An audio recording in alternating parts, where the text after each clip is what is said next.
Halo, assalamualaikum warahmatullahi wabarakatuh. Kembali lagi dengan Acid Jajanan atau Acid Official di sini.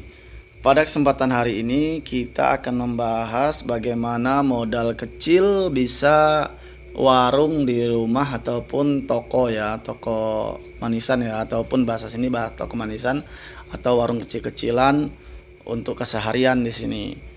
Yang pertama dengan modal awal saya dulu mengembangkan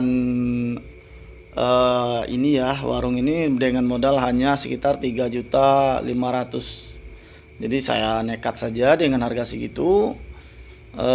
Bisa kita belikan awal-awalnya memang tidak beli dengan dusan seperti ini ya. Ini alhamdulillah sekarang saya sudah membeli dengan dus, alhamdulillah udah mulai lengkap. Sini mulai dus semua, saya bisa membelinya. Jadi yang pertama yang harus kita siapkan buat teman-teman, ketika kita mulai awal kita harus tahu strateginya temannya. Jadi kita membeli dengan yang umum terlebih dahulu. Contoh dengan minyak, ini memang ada minyak minyak curah ataupun minyak kemasan. Jadi saya mengambilnya sedikit-sedikit dulu. Memang tidak ada rokok waktu pas saat itu ya, jadi memang tidak ada rokok, memang mie saja saya terbatas awal-awal itu. Karena kita membuka warung nggak harus sekali banyak, kenapa? Kadang dibutuhkan untuk warga sekitar itu tidak harus semua ada ya, seperti kadang kita susu harus berapa banyak gitu kan. Ada sampai 5 macam atau 7 macam kita adakan semua. Kadang yang dibeli cuma dua merek ini gitu kan. Jadi yang lainnya jadi sia-sia, jadi tertimbun modal kita di situ. Begitupun dengan mie ya, mie memang tidak perlu terlalu banyak. Kita alhamdulillah sekarang udah mulai banyak ini mie, saya jual mie udah sekitar berapa dus, udah banyak pilihan. Jadi saya dulu cuma ada sekitar 3 atau 4. Jadi alasannya kenapa? Kadang ada juga orang tuh kita nggak tahu awal-awalnya itu masyarakat kita atau di lingkungan kita tuh sukanya mie apa seperti itu. Jadi kita bisa ambil cuman sekitar 3 dus yang biasa mie umum yang dibeli orang gitu kan. Nanti akan orang yang mau beli ada mie ini tidak akan kita catat. Jadi kita akan beli untuk selanjutnya. Dan untuk barang-barangnya saya sebegitu pun saya beras ya. Seperti beras saya juga cuma hanya biasa di sini saya gunakan BPS. Jadi sama Belido memang ada dua pilihan, cuman memang itu biasa jual eceran. Saya tidak menjual untuk dalam skala banyak seperti karungan. Ini karungan memang kadang keuntungan kita sedikit, dan juga akan kalau kita jual karungan nanti akan mematikan usaha kita yang eceran seperti itu man ya. Nah, di sini yang harus kita kalau bisa kita memang kalau pihak warung itu memang ada maksudnya di agen-agen di pasar usahakan toko yang laris teman ya.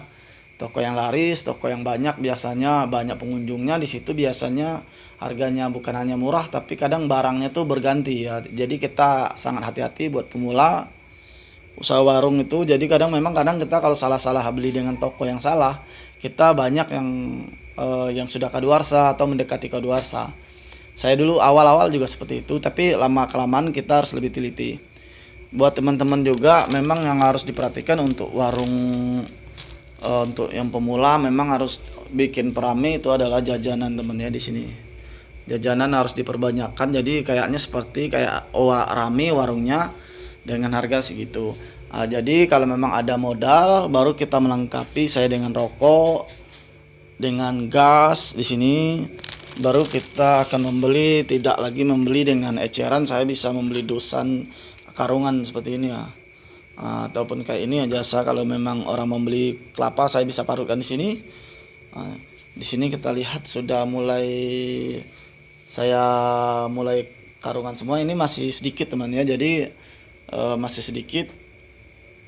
Dalam skala dikit ini dulu kita bukan tidak sanggup untuk menambahnya lebih banyak. Kalau banyak pun kalau memang sedikit juga yang beli percuma saja teman. Karena memang kita bisa saja seperti kayak ini kan, bisa kita ngambil satu dus, tapi kadang memang daya tahannya lemah. Kita nggak bisa ngambil terlalu banyak atau peminatnya juga sedikit. Kayak minuman ini di sini sedikit. Jadi peminatnya sedikit. Jadi kalau memang peminatnya sedikit kita nggak perlu ambil banyak.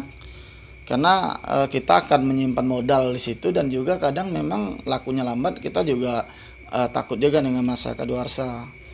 Jadi di sini kita lihat lagi bagaimana sabun-sabun, memang pilihannya banyak. Saya sudah menyiapkan sabun-sabun pilihannya banyak. Kalau dulu cuman ada 3 ya yang umum saja. Jadi ketika orang nanya, kan ada sabun ini enggak? Oh, jangan katakan, ingat saya sedikit saya kasih tips. Jangan katakan tidak ada, teman. Oh, tidak ada itu. Tidak ada kok. Lebih baik kita katakan kosong ataupun wah ya habis gitu kan. Jadi kalau habis berarti kemungkinan besoknya ada. Kalau orang tuh itu nggak ada ataupun itu biasanya orang tuh lebih nggak. Atau kita bisa rekomendasikan lain seperti ini. Oh, saya mau beli sabun. Sabun Gift. Oh, sabun Gift lagi kosong tapi kayaknya memang ada kalau Levivay lebih murah gitu kan.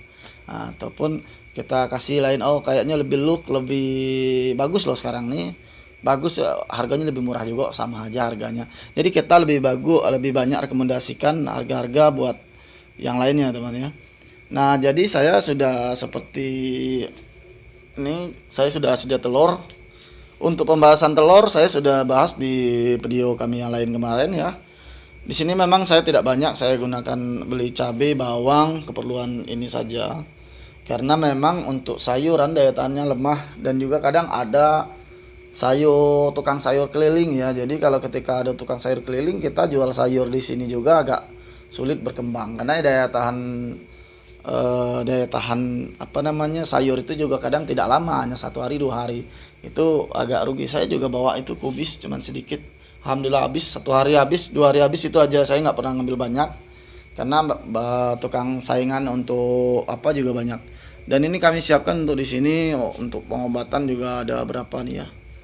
Nah, itu ada lotion, memang belum terlalu maksimal. Ini saya jualnya masih di ruang tamu rumah saya teman ya. Nah, jadi memang ada baiknya saya tidak pingin sih buka di depan, tapi saya jualan juga di belakang. Jadi aktivitas masih sibuk di rumah. Jadi kalau memang berpisah dari rumah bikin toko di depan, kita harus punya waktu benar-benar untuk kita menjaga di sana. Kecuali kita di rumah seperti ini, kita bisa buka di depan, kita sambil kerja di belakang masih bisa. Tetapi kalau sudah pindah ke depan sana, agak sulit kita mengawasi ataupun kita harus serius nunggunya di sana. Itu sangat memberatkan pada saat ini karena memang kita lagi jualan ya. Jadi banyak aktivitas di belakang. Jadi memang agak berat. Dan soal keuntungan berapa yang inti-intinya saja teman ya. Nah, ini seperti kerupuk-kerupuk. Buat pemula yang mau buka usaha toko, lebih bagusnya awal-awalnya jajan-jajanan yang dibanyakin. Jajan-jajanan yang dibanyakin. Ini memang saya jajanan lebih agak sedikit karena memang lagi belum belanja teman ya. Mungkin besok belanja. Ini mungkin agak sedikit kecil ya, tapi untuk skala komplek rasanya sudah cukup lah ya. Kalau untuk skala jual skala besar kayaknya belum ya, karena memang bukan kita cari dana bisa, tapi kayaknya memang kalau kita punya pun penuh, komplek kita sedikit, yang beli kita juga nggak begitu bagus untuk usaha. Jadi standar saja, tapi kalau bisa yang umum dibeli orang seperti itu. Ini ide saya teman-teman ya. Untuk selanjutnya kita akan membahas harga-harga yang bisa kita bocoran harga-harga dan juga keuntungan dari ini ya. Belum kita bahas tentang gula atau tentang yang lainnya ya. Jadi ini hanya modal 3,5 juta kita bisa buka usaha ini, warung ataupun toko ya. Nah, itu saja buat saya bincang-bincang kecil saya, ataupun semoga bisa memberikan ilmu ataupun motivasi buat kita jadi sasaran istri di rumah ya. Nah, buat teman ya, jangan lupa subscribe dan saksikan video kami lainnya. Siapa tahu yang ingin usaha warung ataupun jajanan, bisa kita berbagi pengalaman dan berbagi ilmu. Oke, itu saja teman. Dengan saya tutup dengan wassalamualaikum warahmatullahi wabarakatuh.